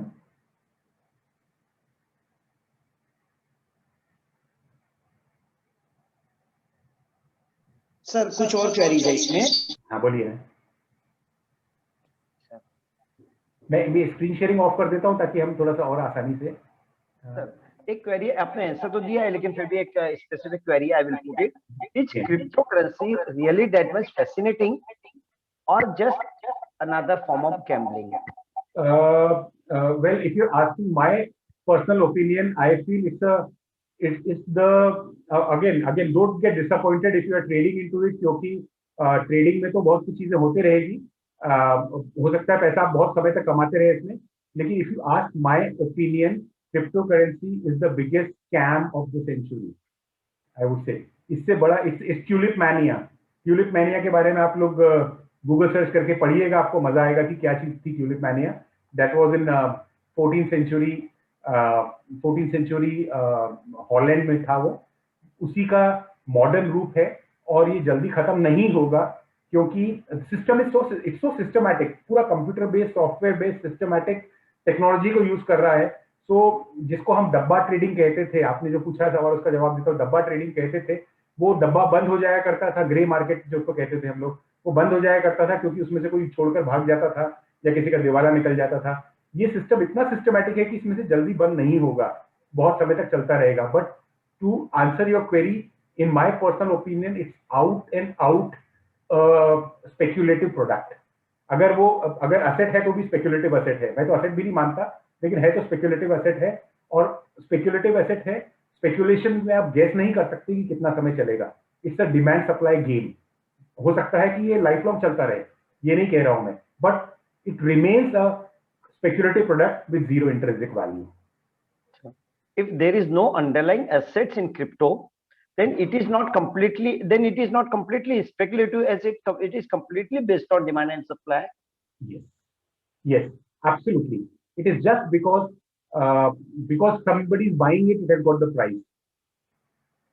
Just because somebody is buying it, it has got the price. Like जिस दिन कोई खरीदना छोड़ देगा, उसकी कीमत खत्म हो जाएगी, जीरो हो जाएगी। सर नरेश, फिर तुम्हारा म्यूट हो गया। और assets bought from WajirX or CoinsWatch, Kuber. Can you repeat the question? Are resident Indians required to report it to the tax authorities any cryptocurrency bought from WajirX or other exchange?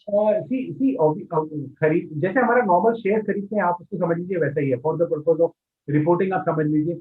आपने खरीदा तो आपको बताने की जरूरत नहीं है कहीं पे भी।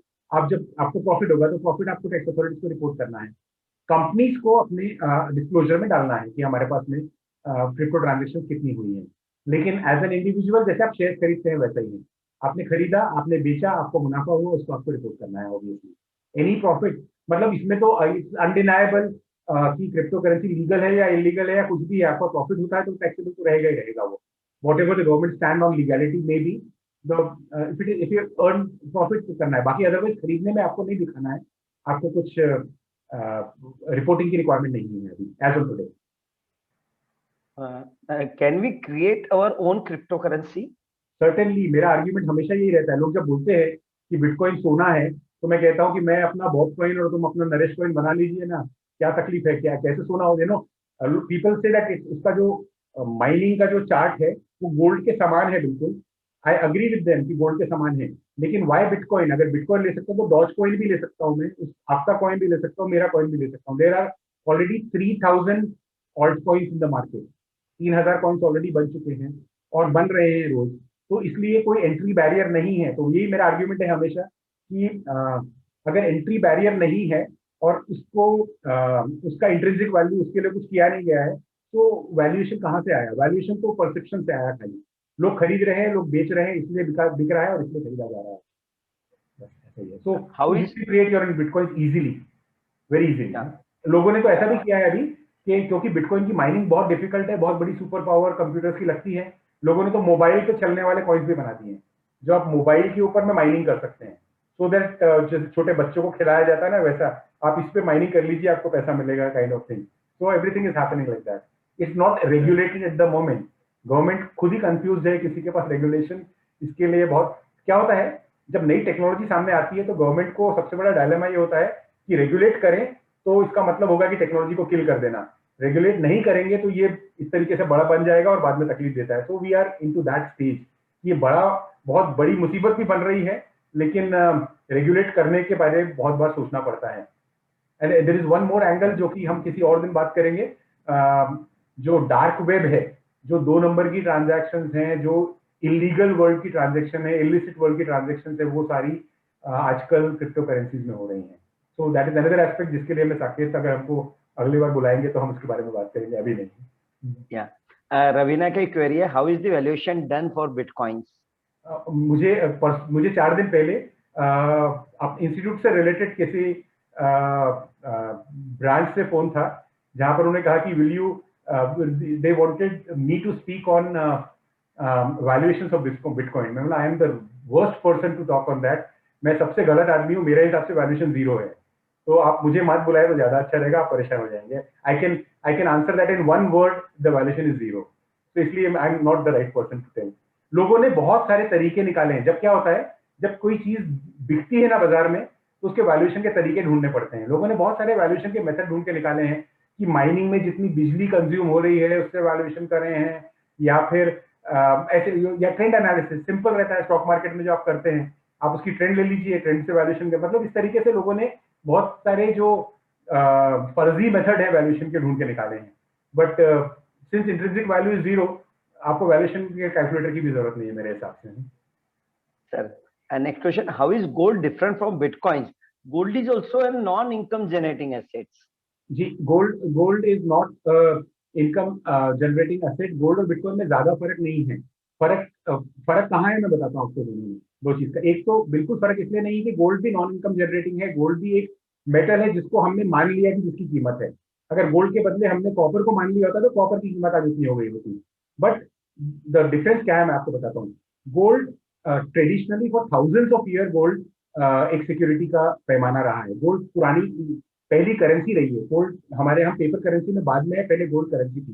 तो गोल्ड की वो ट्रेडिशनल वैल्यू है. गोल्ड की करेंसी वैल्यू रही है. गोल्ड रिजर्व रखते हैं दुनिया के सारे रिजर्व बैंक अपने आप को इमरजेंसी बचाने के लिए. So gold has got that valuation.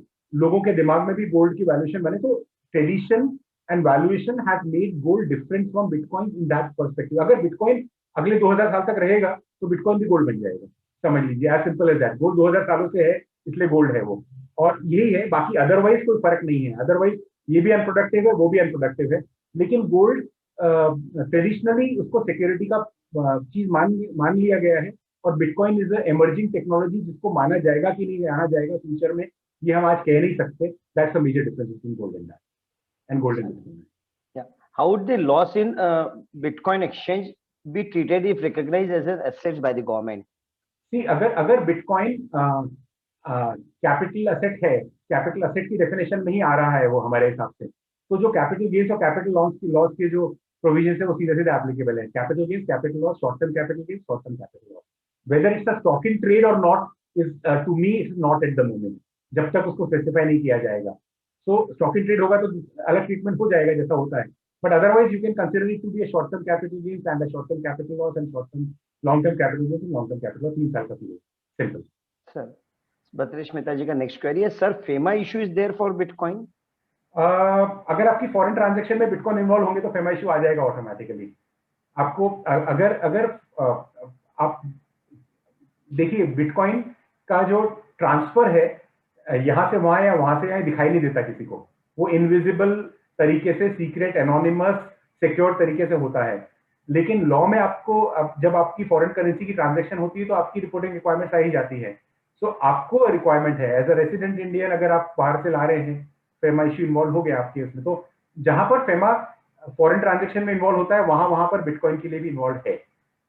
लोग नहीं कर रहे हैं वो बात अलग है, लेकिन है, 100% है. सर नेक्स्ट एक है, माइनस की जो इनकम है, whosoever is doing the mining activity, it's in the nature of a business activity के तौर पे कर रहा है.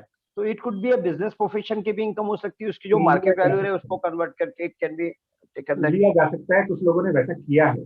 कुछ लोगों ने वैसा किया है कि अगर बिजनेस प्रोफेशन मानेंगे तो उससे रिलेटेड खर्चे जो है आप उसको उसके अगेंस्ट में लेस कर पाएंगे. लेकिन उसमें प्रॉब्लम क्या हो रहा है कि आपको जो माइनिंग में जो कॉइन मिलेगा वो क्रिप्टो करेंसी में मिलेगा.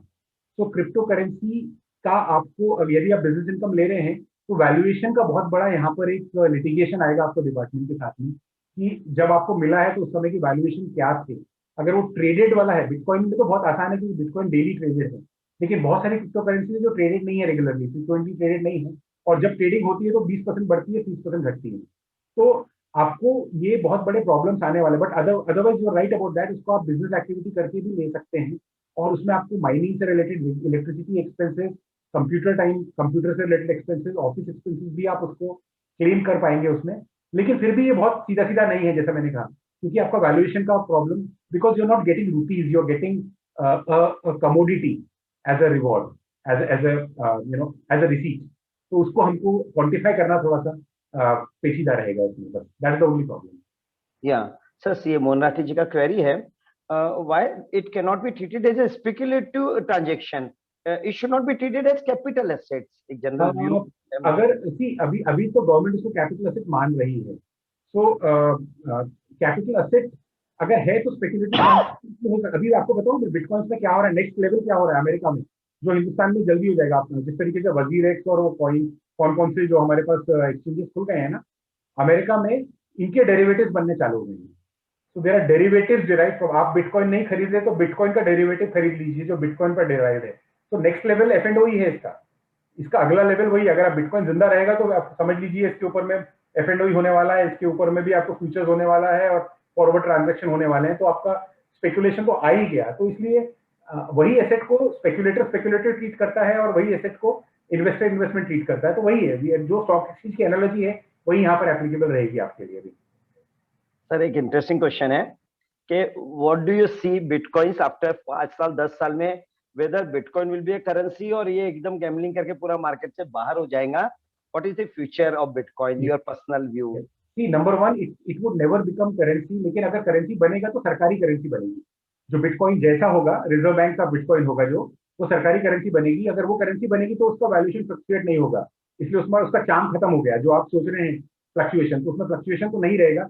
उसमें फ्लक्चुएशन होगा तो हमारी सरकार खतरे में पड़ सकती है। वो तो फ्लक्चुएट होने ही नहीं देगी सरकार, उसको रुपये के समान रहेगा। तो करेंसी तो बनने वाली नहीं है वो, number one. Because how can you authorise a third person to form a currency? कोई भी गवर्नमेंट नहीं चाहेगी कि पैरेलली थर्ड पर्सन, जो दुनिया की कोई गवर्नमेंट रिकग्नाइज नहीं कर रही है, जो अनरेगुलेटेड है, जिसका कोई मालिक नहीं है, वो करेंसी की पावर देना कोई गवर्नमेंट दुनिया की चाहेगी नहीं। हमारी गवर्नमेंट तो कभी भी नहीं चाहेगी ऐसा। कोई भी बहुत वीक गवर्नमेंट होगी जो ऐसा चाहेगी, तो करेंसी तो नहीं बनेगी। दूसरा, मेरा पर्सनल मानना है कि इसकी वैल्यू जीरो है, और जीरो वैल्यू तो जीरो वैल्यू पर आएगी, लेकिन हो सकता है कि मेरे जिंदा रहते तक वैल्यू जीरो ना भी आए, ये भी हो सकता है बढ़ते चले जाए। तो क्योंकि सिस्टम इतना अच्छा है उसका कि स्पेक्युलेटर जब तक रहेंगे, जब तक उसमें और हवा भरती रहेगी, तब तक ये बबल बड़ा होता रहेगा। और इस बबल को बहुत बड़ा होने का स्कोप है, क्योंकि वो स्टॉक मार्केट का बबल फूट जाता है, कुछ ना कुछ लेकिन हाउस में आ जाते हैं। इसका बबल फूटने को बहुत समय लगेगा। जिस दिन इसकी हवा निकल जाएगी, हवा निकलने का रीजन क्या होगा मैं आपको बताता हूँ। दुनिया की कोई मेजर गवर्नमेंट इसको इलीगल डिक्लेयर कर देगी एक चीज, तब जाके वो खत्म हो जाएगा। तो इंटरकनेक्टेड है। अमेरिका ने इलीगल कहा तो पूरा खत्म हो गया, पूरी दुनिया से खत्म हो गया। कोई बहुत बड़ा मेजर स्कैम निकलेगा जो इंटरनेशनल, जो इलीगल ट्रांजैक्शन हो रहा है या कुछ उसमें हो रहा है, ड्रग्स का ट्रांजैक्शन, उसकी वजह से इसकी वैल्यू गवर्नमेंट इसको बैन करेगी, तब जाके होगा। या फिर बिटकॉइन के समान दूसरा कॉइन निकलेगा तो बिटकॉइन खत्म हो जाएगा, दूसरा कॉइन चल पड़ेगा। तो इस तरीके से कहीं ना जाके एक वक्त ऐसा आएगा कि जब इंट्रिंसिक वैल्यू पे, अगर हम मान के चलते हैं कि लॉन्ग टर्म में इंट्रिंसिक वैल्यू प्रिवेल करती है, तो उस लॉन्ग टर्म पे जाकर ही खत्म हो जाएगा, डेफिनेटली खत्म हो जाएगा।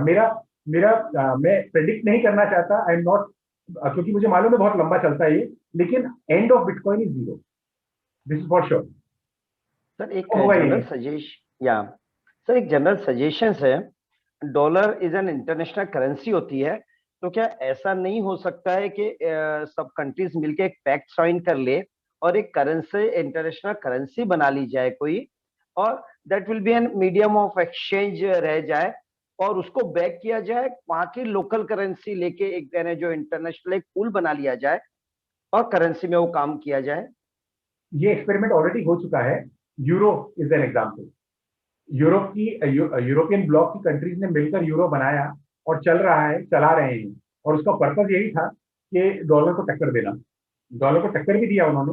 और लेकिन आज भी मैं आपको बताता हूँ, चाइनीज युआन जो है, RMB जो है चाइनीज करेंसी, उसने भी बहुत कोशिश की कि वो वर्ल्ड एक्सेप्टेंस के लिए लेकर आ जाए। Still I give you the statistics, slightly of the mark हो सकते हैं, बट मोटे मोटे तौर पे 60% to 70% of the world exchange happens in dollars, 20% के करीब world exchange happens in euro, and 10% happens in yuan, जो RMB चाइना की करेंसी है। तो इस तरीके से ये 3 करेंसीज ऑलरेडी हैं, और उसमें से जो दूसरी करेंसी है यूरो, वो एक्चुअली उसी मॉडल पर है जिस मॉडल पर तुम बात कर रहे हो, जो क्वेरी की गई है। लेकिन इन कंट्रीज ने इतनी मुश्किल से आके किया है, यूरोपियन ब्लॉक था, कॉमन फीचर्स थे, कॉमन बॉर्डर्स थे, उसमें से भी इंग्लैंड बाहर निकल गया, उसमें से भी England has opted out of it now. 5-8 साल 10 साल के एक्सपेरिमेंट के बाद उसने कहा मुझे यूरो का हिस्सा नहीं रहना है, यूरोपियन यूनियन का हिस्सा नहीं रहना है, और यूरो से बाहर निकलकर अपने नॉर्मल उसमें आ गए। सो इतने बड़े वर्ल्ड को जहां पर हमारे विचार इतने भिन्न हैं, वहां पर जोड़ के बनाना आसान नहीं है, हो सकता है, लेकिन बहुत सारी कंट्री सोचती हैं कि डॉलर को टक्कर दिया जाए। Euro is another is one example, RMB is another example. China, in future we would like to see China, interesting रहेगा कि चाइना किस तरीके से एग्रेसिवली अपनी करेंसी को, चाइना जहां जहां पे एक्सपोर्ट कर रहा है, जो अमेरिकन ब्लॉक की कंट्रीज नहीं है, वहां पर कोशिश कर रहा है कि जैसे डॉलर्स का इस्तेमाल किया जाता है वैसे चाइना की करेंसी का किया जाए। They are also aggressively pursuing the same policy that the query has asked. So, theoretically possible है, practically meeting of mind इतने लोगों का होना उतना आसान नहीं होगा। Sir, thank you, sir. It was an amazing session. Past president of our ICS, Ashok Chandak sir, is also attending this session. I'm humbled to have the presence of Ashok sir here.